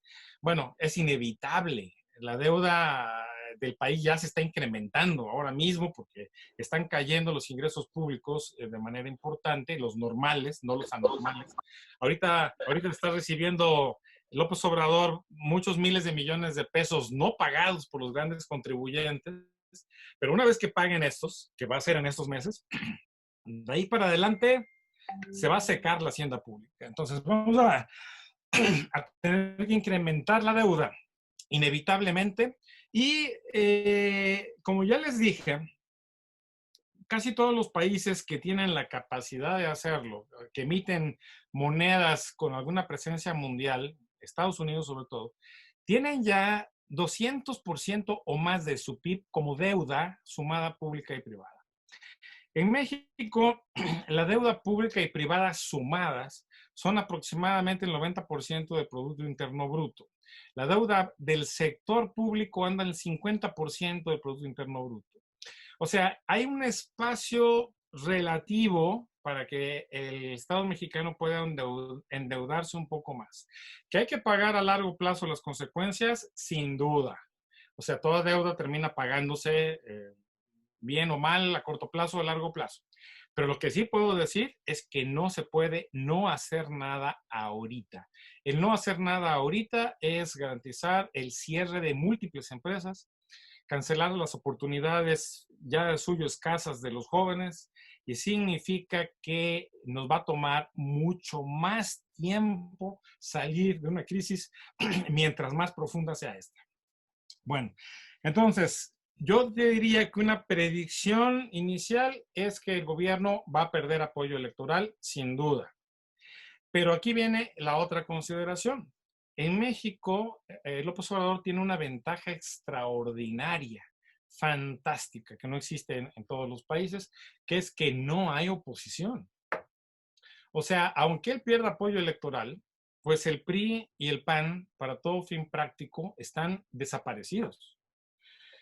Una cosa en la que tiene razón López Obrador es que el PRI y el PAN fueron moralmente derrotados. Es cierto. La corrupción que impulsaron y permitieron en la época neoliberal es atroz, catastrófica, increíble. Miren, una cosa que sucedió hace un par de días, bueno, sigue sucediendo hoy todavía. El SAT, el Sistema de Administración Tributaria, que cobra impuestos, tiene sus oficinas en la colonia Guerrero, en México, que es una colonia popular ahí, en la Ciudad de México, del centro hacia el norte. Bueno, desde hace una semana, en todas las cuadras que rodean al SAT, hay colas de camionetas Suburban y carros de lujo, muchos de ellos blindados, de millonarios que se van a poner a mano con Hacienda. ¿Por qué razón? Porque todos ellos hicieron uso de facturas falsas, de empresas fantasmas. Hubo una corrupción tan monumental, pero tan monumental, especialmente el régimen del PRI anterior, que verdaderamente no sé si haya parangón en la historia. Tal vez con la Rusia de los 90s, cuando se apropiaron de forma privada algunos oligarcas de la riqueza que era pública. O sea, tal vez algo comparable a eso podamos tener en México en los años pasados. En eso tiene razón López Obrador. Y los partidos que lo permitieron fueron el PAN y el PRI. Entonces, el PRI realmente no cuenta, digamos, no existe porque no tiene cara que mostrar. Y el PAN está estructuralmente dividido, digamos, al interior, e irreconciliablemente dividido entre la fracción calderonista, que ya forma su propio partido, y estos jóvenes que ahora lo presiden, que son increíblemente incompetentes, pero es increíble su falta de capacidad. Entonces, tenemos ausencia de oposición. ¿Quiénes hacen oposición? Los gobernadores panistas, priistas y Alfaro en Jalisco, que son los que hasta ahora, y aprovechando más o menos bien el problema de la pandemia, han ganado autonomía respecto al gobierno federal. Pero el problema de los gobernadores es que no tienen recursos propios, porque el sistema fiscal mexicano ha sido centralizador absolutamente. De manera que estos gobernadores no pueden ejercer una política pública digna de ese nombre propia de ellos, porque carecen de los recursos para eso. Entonces, su capacidad de operación electoral el año próximo va a estar disminuida. Y junto con eso está la reforma electoral, oportunamente propuesta por Morena y por López Obrador para disminuir el financiamiento de los partidos políticos. Uno diría que esta decisión de disminuir el dinero de los partidos políticos es sana, porque la verdad es que se les otorgaba una cantidad de dinero monumental que también propició otras formas de corrupción de la política. Todos los partidos también hicieron negocio redondo. Pero justamente dejar sin dinero a los partidos en este momento, pues significa disminuir sus capacidades para oponerse. ¿Qué va a pasar entonces en las elecciones del año próximo? Existe una altísima probabilidad de que haya una gran abstención si no se produce una alternativa de oposición creíble a nivel de cada elección. Recuerden ustedes que son elecciones gigantescas las del año próximo. 15 gobernadores, casi todos los congresos estatales, muchos de los municipios, perdón.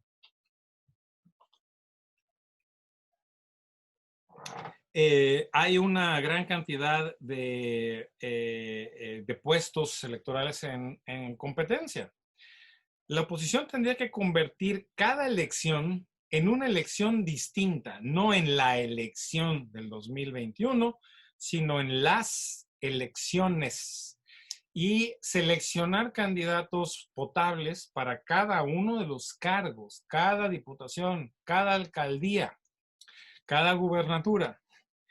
Si lograran hacer esto, es probable que pudiesen ganar una a una más elecciones que si postulamos la elección como una elección de un bloque contra otro bloque.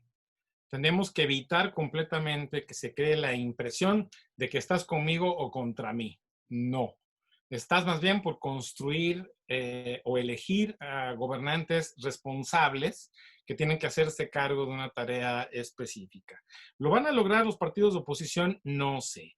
La verdad es que son muy frágiles, muy poco coherentes, carecen de liderazgos claros. Incluso el gobernador de Jalisco, Alfaro, ha dado muestras de su incompetencia política. Es muy bruto, perdón que lo diga mis amigos de allá, Carlos. O sea, es impresionantemente incapaz. Aprovechó al principio muy bien su iniciativa propia de manejo de la pandemia, para luego meter la pata de una manera monumental y enseñar todo el cobre solito en una sola ocasión, con lo de la represión de las manifestaciones en Guadalajara y no hacer nada con los abusos policiales. Entonces, no tenemos en realidad una alternativa de liderazgo nacional. Entonces, ¿cuál es mi pronóstico? Mi pronóstico es que no tengo pronóstico. Todo dependerá de cómo se vayan construyendo las candidaturas a los distintos juegos. Elecciones. Por otro lado, la sobrevivencia de la sociedad civil. Híjoles, sí es un gran reto, mi querido Carlos. Yo creo que vamos a tener un periodo de escasez de recursos para las organizaciones de la sociedad civil, una gran dificultad de acción, pero al mismo tiempo, la crisis misma obliga a crear nuevas formas de solidaridad horizontal que tendríamos que ser capaces de observar y apoyar. Por ejemplo, mira, en países que han tenido verdaderas hambrunas, espero que no suceda en México, pero las ha habido en gran escala. Por ejemplo, en Perú, una de las formas de solución fueron las ollas comunales, las ollas comunes, que ya se han puesto en práctica en algunas colonias de Iztapalapa, en México, y en algunas otras colonias de otras ciudades del país, en donde la gente junta lo poco que tiene y ahí comen colectivamente los que pueden, etc. Rara vez logran mantenerse. En Perú lograron mantenerse durante muchos años varias ollas colectivas debido a lo largo que fue la crisis abierta por la guerra civil. Pero digamos, este tipo de solidaridades horizontales es importantísimo que las percibamos y las podamos apoyar, y es otra forma de acción colectiva que es distinta a las que estamos acostumbrados a observar, pero que sin duda van a tener mucha importancia. Las organizaciones de la sociedad civil van a tener que ser capaces de apelar a la acción voluntaria, a la acción voluntaria de las clases medias, que son los únicos que pueden darse el lujo de ser voluntarios, y que ojalá que sigan haciéndolo, ¿no? Porque últimamente mucho va a ser requerido de ese tipo de acción solidaria bien dirigida. Y finalmente, sobre las manifestaciones en la época del COVID, bueno, tenemos ya varios tipos de respuesta a nivel mundial.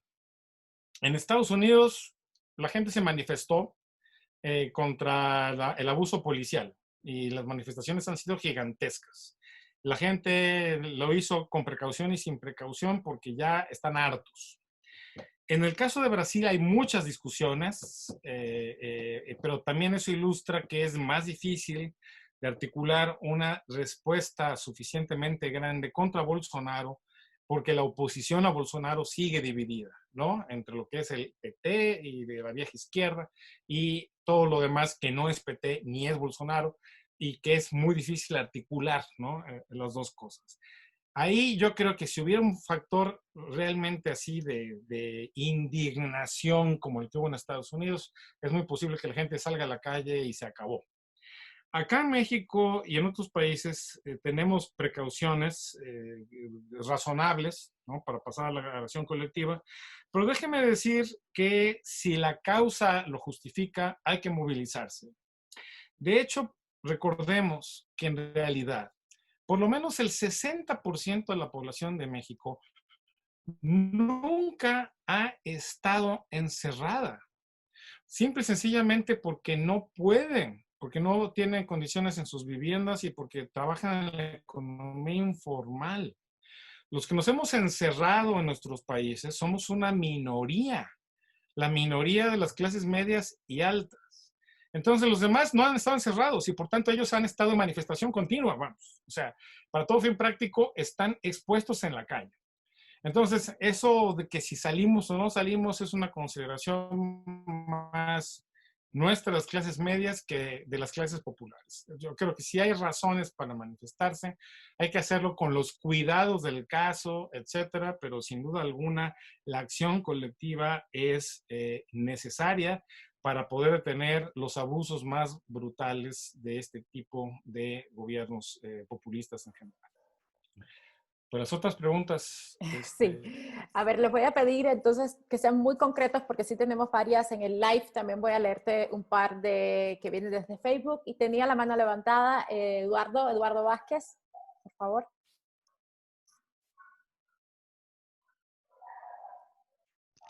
Bueno, ¿me escuchan? Sí. Gracias, doctor, por la conferencia. Es un esquema que me parece muy importante. Le hablo del Nodo Veracruz de la Red Mexicana de Periodistas de Ciencia, de Jalapa, y mi pregunta es precisamente sobre el aspecto científico y tecnológico. Muchas cosas Perdón, Eduardo, pero te perdemos por tu internet. Creo que no se escucha la pregunta. ¿Me escuchan por ahí? Bueno. Sí. Sí. Bueno, decía que aplica el esquema populista para el caso de la ciencia y la tecnología en la cuestión de la recepción del diálogo por parte de las comunidades con los ayuntamientos.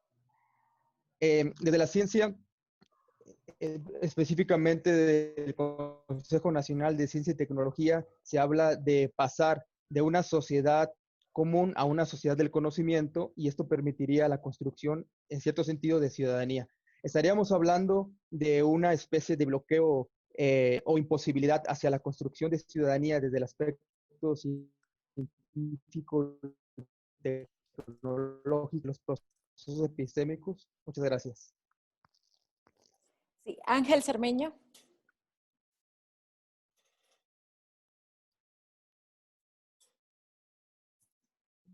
¿Se escucha? ¿Sí? Ok, gracias. Bueno, voy a tratar de ser realmente muy concreto. Excelente conferencia, agradezco a los organizadores y especialmente a Alberto. A mí me interesan mucho los temas de representación y de democracia. En ese sentido, espero que no sea demasiado teórica la pregunta, pero señalaste que la izquierda perdió el rumbo y permitió el desmantelamiento o el debilitamiento del Estado por no poder defender las políticas sociales en su momento. Y contribuir a fragmentar a la sociedad por estos discursos de la identidad. Sin embargo, paradójicamente, para no ser tan pesimista, porque el cuadro hacia el que nos conduces no es tu culpa, Alberto, pero da escalofríos en la dimensión de los retos que nos presenta esta condición, situación, coyuntura. Pero dices que para recuperar sociedad civil y para recuperar ciudadanía, curiosamente son 3 movimientos: feminista, de víctimas, el tercero se me escapa, porque realmente eluden la lógica populista y exigen intermediación, pero son discursos también identitarios. ¿Logrará la izquierda recuperarlos para repotenciar este papel?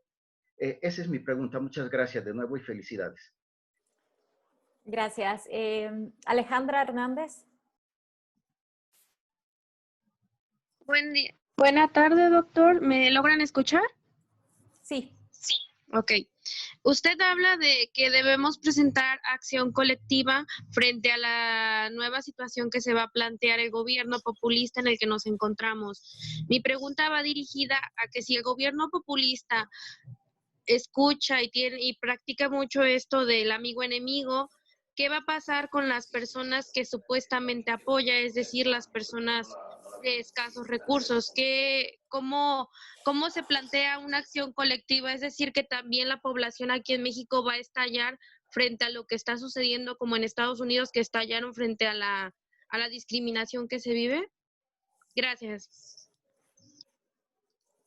Gracias. Desde el Facebook Live tenemos dos también muy parecidas que van encaminadas justamente a alternativas de actuación ante la falta de recursos, de particular propuestas desde la sociedad civil. Y tenemos también, te recuerdo que creo que quedó pendiente la de populismo que te había preguntado en la ronda anterior. La pregunta sobre el papel del líder en el populismo, que la repito, el populismo del líder define todo un sistema político que tiene muchas intermediaciones en la arena del poder, que sería otra pregunta que estaba pendiente.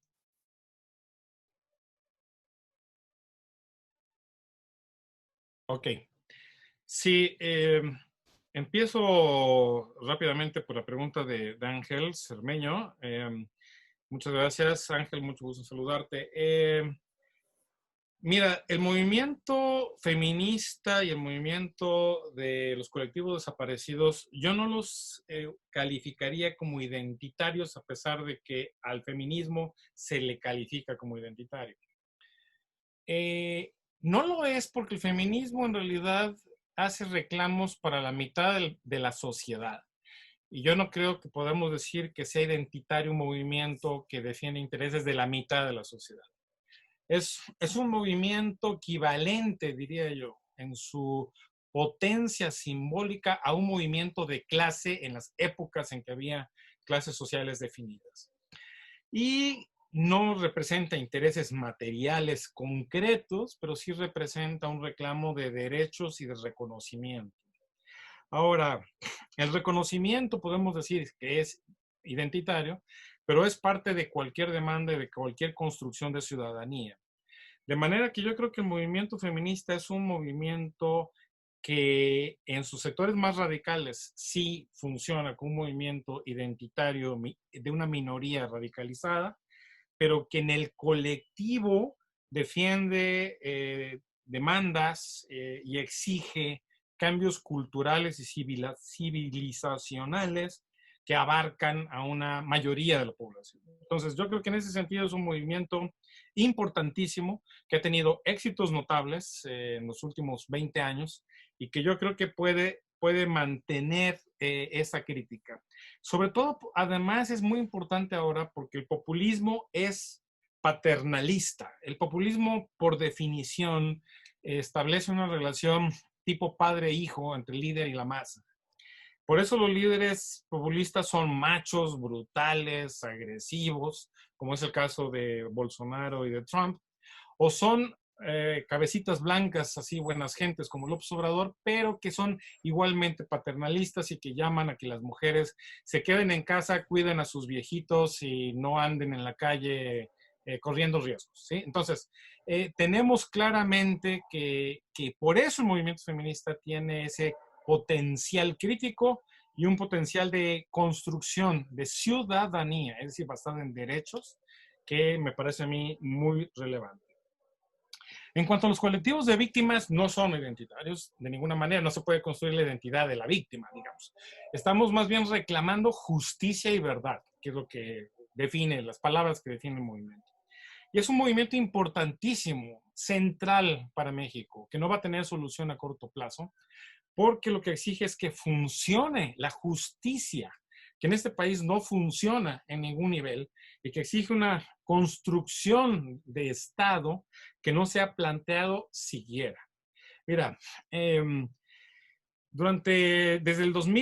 desde los 2004 se ha hablado de una reforma de la justicia, en 2008 se pactó una reforma de la justicia a nivel nacional, se crearon las fiscalías autónomas, entre comillas, se creó supuestamente la justicia oral. Todo eso ha sido un mito, una simulación increíble. Nos hemos olvidado además de la justicia de a pie, la justicia de todos los días, la justicia inmediata que tiene que ver con la violencia intrafamiliar, que tiene que ver con los asaltos y robos en la calle, que tiene que ver con los conflictos entre vecinos. Toda la conflictividad social micro no está siquiera atendida. Es una cosa impresionante, verdaderamente. Y es ahí, en ese terreno, donde entra la policía abusiva, la policía que lo resuelva a trancazos o mediante corrupción, o que la gente mejor se calla para evitarse un nuevo abuso. Entonces, tenemos un pendiente enorme en general en materia de justicia, sobre todo para las mujeres, sobre todo para los pobres y, por supuesto, para las víctimas de esta violencia estructural que padece el país. Entonces, no es identitario, es un movimiento que construye ciudadanía. El otro movimiento que yo mencioné es uno que no es visible hoy, Ángel, que es el movimiento estudiantil. Empezó a manifestarse, donde alcanzó su mayor dimensión fue en Chile, como todos ustedes saben, también en Colombia fue muy grande, en Brasil era muy grande ya antes de la pandemia, y aquí en México había empezado a emerger penosamente. Yo diría que se va a fortalecer mucho en los próximos años y va a ser un movimiento que va a demandar cierta democratización de las universidades, que va a demandar también un poco más de democratización de la vida pública, porque últimamente los jóvenes lo que viven cotidianamente son todas las formas del autoritarismo sumadas. El autoritarismo del mercado, el autoritarismo paterno en la familia, el autoritarismo estatal y el autoritarismo escolar, que sin duda existe también. Entonces, tenemos ahí un problema de un movimiento que en su carácter antiautoritario va a ser muy importante. Que puede conducir a excesos, que tiene sus sectores radicalizados, sí, pero que necesitamos que exista, porque ese tipo de movimiento tiene mucho potencial de movilización y un impacto político formidable.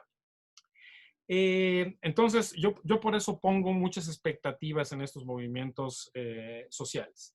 Los pobres van a protestar, híjoles, los pobres están protestando todos los días en todo el país. No me acuerdo la compañera que me preguntó. Mira, si te pones a leer la prensa local de cualquier ciudad de México, vas a encontrar todos los días, protestas. Meseros desempleados, choferes de taxi sin trabajo, choferes del servicio público sin trabajo, empleadas domésticas desempleadas. Vas a encontrar vendedores ambulantes que están desesperados y pidiendo despensas. Vamos a encontrar una protesta social continua en todo el país. No hay excepción. Y para que nos demos cuenta de esto, los exhorto de veras, vayan ustedes buscando listas de periódicos digitales, casi todos son digitales por la crisis misma, de las distintas ciudades de México. Y si ustedes hacen eso, se van a encontrar que lo que parece que no pasa nada, está pasando mucho, pero mucho. Ahora, estamos en la primera fase de la reacción social. Es decir, estamos en el inicio, en la punta del iceberg, de una desesperación social que está bajando y generalizándose. Entonces, ¿que los pobres se van a movilizar? Sí. ¿Por qué razón? Porque el dinero del gobierno federal no alcanza a todos los pobres, no abarca a todos los sectores y sobre todo dejó en el abandono a la economía informal. La economía informal vive de los formales que han perdido el empleo y que por consiguiente se han quedado sin un mercado. Entonces, lo que vamos a tener son cada vez más episodios de desesperación, de protesta pública, de hambre, que seguramente hacia fines de año van a ser cada vez más generalizadas. ¿Esto quiere decir que esos pobres van a votar contra López Obrador? Bueno, insisto, yo creo que esos pobres desesperados no necesariamente van a votar, porque no van a votar a favor de un gobierno que los ignora, pero tampoco van a votar a favor de partidos que también los ignoraron y que ni saben quiénes son, ni aparecen, ni están en ninguna parte. Tal vez en un acto de protesta puedan votar por la oposición simplemente para mostrar su enojo, que es lo que pasó en 2018. López Obrador ganó las elecciones del 18 en una elección plebiscitaria, en donde la gente votó no a favor de él, sino en contra de los otros. Bueno, tendríamos que pensar si en las elecciones del 2021 podemos tener también un voto de protesta así de la desesperación. Puede suceder. Bueno, entonces, en ese sentido, la pregunta de si López Obrador pagará la factura, etcétera, puede pagarla, pero en este momento está haciendo López Obrador algo que es muy peligroso, que es una operación electoral, muy típica de lo que decía el PRI históricamente. Recuerden ustedes que López Obrador ha creado un estado paralelo al estado formal. El estado paralelo lo forman los superdelegados del gobierno federal en los estados, que son los que manejan el dinero, y los subdelegados que están en cada distrito electoral, que son los que aterrizan la política social. Se está reorganizando la seguridad pública, la Guardia Nacional, casi en correspondencia con los distritos electorales también. O sea, estamos encontrando 270 unidades de operación de la Guardia Nacional. Y cada uno de los aparatos gubernamentales federales está ya orientando su acción en función de distritos electorales. El PRI llegó a organizar al gobierno incluso por secciones electorales, es decir, por barrios específicos, subunidades de los distritos. Entonces, yo creo que el gobierno va a tener la gran ventaja y de la experiencia que tienen los operadores electorales de Morena, de trabajar micro políticamente para garantizar que una parte de la población vote, apostando en medio de una gran polarización a que la gente no vaya a votar. Es decir, en una situación de alta polarización, gana el que logra movilizar a bases más o menos convencidas o organizadas. Entonces yo creo que la apuesta Morena va a ser a que haya mucha abstención, sus militantes y sus clientelas voten y la oposición no tenga la capacidad de atraer a los ciudadanos a las urnas o los ciudadanos tengan hasta miedo de ir a votar en un ambiente de polarización radicalizada. Eso sería el escenario peor, pero a mí me parece, por lo que empieza a perfilarse, que eso es más o menos la apuesta que está teniendo el gobierno actual, que está perfectamente consciente de que sus posibilidades electorales van a ser muy precarias en el 2021. ¿Qué mediaciones tiene el populismo? El populismo tiene entonces mediaciones informales. Y en México es el caso paradigmático. López Obrador creó un estado informal. Los superdelegados y demás es un aparato estatal que no está en las secretarías, que no está ni siquiera en la Administración Pública Federal. Ya la pusieron ahí un pegote en la ley. Pero digamos, tenemos un aparato que opera en la oscuridad. No conocemos cuáles son los padrones de beneficiarios de la política social. No hay transparencia alguna del ejercicio de la política social, ni de ninguna otra política, porque además el gobierno de López Obrador ya superó el récord del PAN y del PRI de adjudicaciones directas en todos los contratos. No sabemos en qué se está usando el dinero. Entonces yo creo que esto es lo que tenemos que tener en perspectiva. Soy muy pesimista.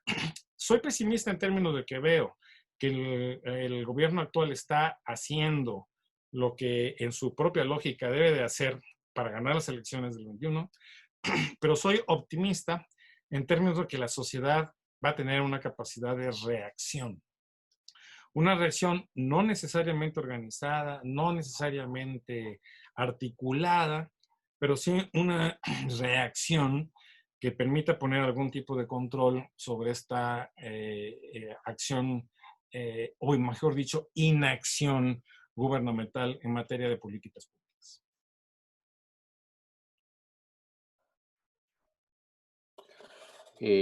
Hola, felicidades por la charla, Alberto. Mi pregunta se dirige a un tema que mencionó el doctor Mendizábal antes y que me parece que todavía pudiera profundizarse más y que es relevante. Desde tu evaluación, ¿cuánta pluralidad y cuánta agencia social, digamos, son posibles y son empíricamente verificables, es decir, más allá del deseo, dentro de un movimiento político como Morena, que está cobijado bajo un liderazgo carismático? Es decir, ante la desaparición de la oposición política, virtual, desaparición, y la debilidad de la sociedad civil, ¿cuánto crees tú, en una proyección, que pues Morena, que es plural internamente, permita que esa pluralidad y esa agencia se expresen dentro del partido, ¿no? Es una buena pregunta, Armando. Me disculpo que he olvidado esta cuestión. Y con eso cerramos la conferencia. Ya se me está cerrando la garganta. Morena no es un partido político digno de ese nombre. Es un aparato electoral disponible. A su interior coexisten todo tipo de corrientes y grupos de toda índole, desde los expanistas más derechistas imaginables hasta los priistas más corruptos imaginables, hasta la izquierda más radical imaginable, hasta la izquierda menos radical imaginable. Todo está allá adentro. Es un amasijo informe.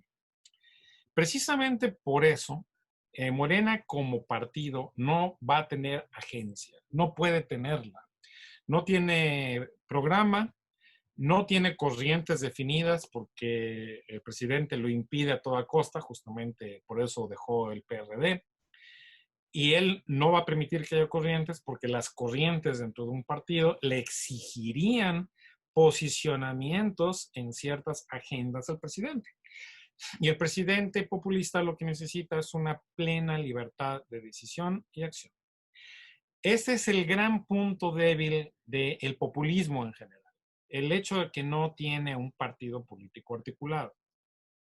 Hay algunos populistas que sí tienen partido, básicamente por razones oportunistas, como el Partido Conservador Inglés o el Partido Republicano Norteamericano. Pero en el caso mexicano no existe esa estructura. Lo que tenemos, por eso López Obrador construye su estado paralelo y discúlpeme que insista en esto. Lo que va a determinar el comportamiento electoral en las próximas elecciones no es Morena como partido, es la estructura paralela del Estado, articulada con el sector de Morena a quien se le haya otorgado la candidatura de esta diputación, de esta alcaldía o de esta gubernatura, en donde los repartos van a ser decididos centralmente por el presidente. Tenemos en este momento, por ejemplo, una franca división dentro de Morena entre la ex líder, ahora acusada de corrupción, y el líder temporal actual que está en la precariedad legal y organizativa. ¿Cómo se va a resolver esa contradicción? Miren, no lo sé, francamente. López Obrador no necesita de un liderazgo estructurado en Morena. Es más, yo creo que a él le conviene que Morena esté en flujo, en una especie de permanente estado de crisis, porque eso le permite a él tomar la decisión que a él le convenga. Es al único al que todos tienen que obedecer. Entonces, la capacidad de agencia de las corrientes de Morena o de los líderes de Morena, desde mi punto de vista, es minúscula en todo fin práctico. Sí van a influir, y vamos a verlo muy pronto, en una guerra civil por las candidaturas. Eso sí, se van a pelear y se van a dar con todo al interior. Es decir, como un juego interno al estilo priista clásico, en donde nosotros ni siquiera nos vamos a dar cuenta plena de dónde está el pleito, ¿no? Pero no para tener una agencia de control sobre el presidente o sobre el gobierno.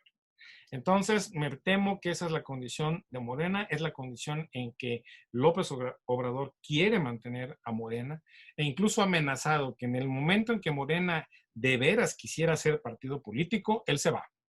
Entonces, yo creo que esto es lo que tenemos que entender sobre el peculiar orden político mexicano hoy. Armando, Johanna, les vuelvo a agradecer muchísimo su invitación, la oportunidad de platicar de estos temas, de saludar amigos, Ángel, Carlos, que hace mucho tiempo que no veo, y otros más que no he logrado detectar que andan por ahí. Ha sido un placer saludarles. Espero que sigamos discutiendo estos temas.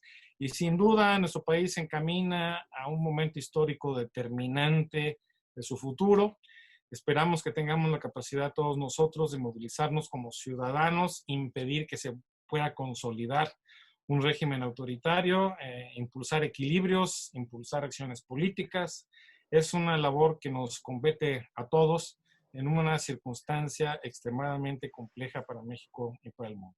Muchas gracias a todos, un abrazo y cuídense.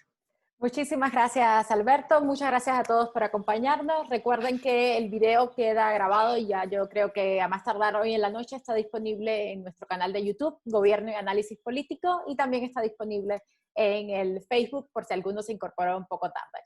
En principio nos vemos el próximo miércoles a las 11 de la mañana. Vamos a estar con Marcela Villalobos de Amnistía Internacional México hablando de la defensa de derechos humanos en tiempos de COVID precisamente. Nos vemos el próximo miércoles. Gracias. Gracias.